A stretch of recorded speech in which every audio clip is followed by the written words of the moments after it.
Unlike barley, wheat does not separate easily.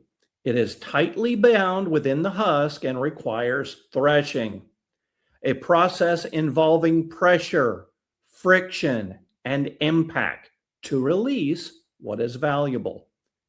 This agricultural reality provides a powerful prophetic analogy.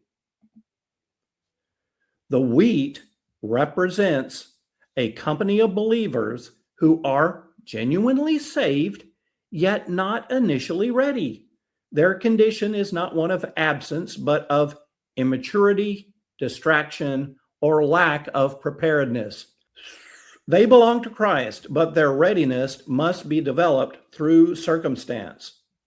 The process of threshing corresponds to the tribulation experience. External pressure exposes internal condition. Difficulty produces clarity. Urgency compels decision making. What could have been cultivated in quiet intimacy is now forged through crisis. Yet the goal is not destruction, folks, but separation, the removal of what hinders readiness.